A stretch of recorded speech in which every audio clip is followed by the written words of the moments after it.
کارخانه فیض برکت شهر حصار معمول به کوی نمک در مسافت 35 کیلومتر دورتر از مرکز معمولی شهر در دامنه کوه واقع است. نمک طبیعی که از چشمه‌های کوهی توسط کلبندی استحصال کرده می شود، یکی از خوش‌طعم‌ترین محصولات استعمالی به حساب می رود.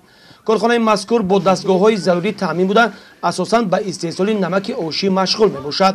محصولات کارخانه اساساً برای بازار داخلی استحصال گردیده، همزمان خوجگی‌های چاروداری و مؤسسه‌های دولتی نظارت راه‌های افرونگرد شهر و نویاهای مملکت را نیز با نمک تکنیکی تامین می‌نماید. او با چشمه سر می‌تیان میاریم و همینجا حوض کلان هست، از همه حوض کلان رو پر میکنیم و بعد اوسو سا همیشه وای میکنیم، تقسیم میکنیم. همین نوبت خطی که همین وای رفتن گیرم، مثال 3 ساعت یا 2 ساعت یک لینه دا میره، با پگاه میخیل همیشه اوسو سا همین لینه ها رو ما تقسیم کرده همین نمک استحصال میکنیم. ما این چندین سالها تاریخ کهنه داره. نمک خیمه هست، تو خیلی نمک سرخ، نمک سفید استحصال میکنیم. استحصال کارمان از ماه سر میگیم، از ماه از 25 ماه اپریل. اگر در بود هوا ناز بیاید از ماه اپریل، اگر بود هوا مثل بارانگری شود از ماه می سر کرده، همین خیلی کارا اساسا پیش میبریم. در جمعیت فیض برکت حصار جمع‌آوری حاصل نمک از ماه ایول آغاز می‌گردد. تا آغاز موسم مسئولین حوض‌های کارخانه را از تعمیر برآورده برای استحصال نمک با صفت شرایط فراهم می‌آورند. عین حال در این کارخانه زیاده از 40 نفر ساکنان دهات به کار موسمی جلب گشتند.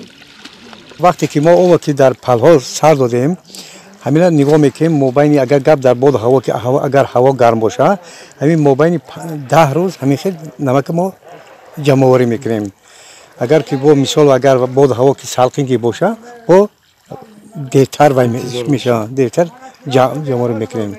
خیلی برای فروش مالا که اگر همین ما ناز اگر تازه استحصال کنیم، همون خریدارها میان میبینن که محصولات ما چقدر، اگر تازه باشن هم محصولات میخرن، نه که مثال با طلبات که جواب نباشه و اینا میگه برادر منم میخرم. بود هوا بارانگری بسیار شد، منم کار همین ماهی ایون ای ماه ایون کار ما سر کردیم در نمک برآورده کردیم، ولی خاک نو همین خیلی اومده وای کلاس کنه. این خیلی اگه نیست نمک برای یک مثال زیادتر میگیره، برای وای نو تیار کلاس کنه.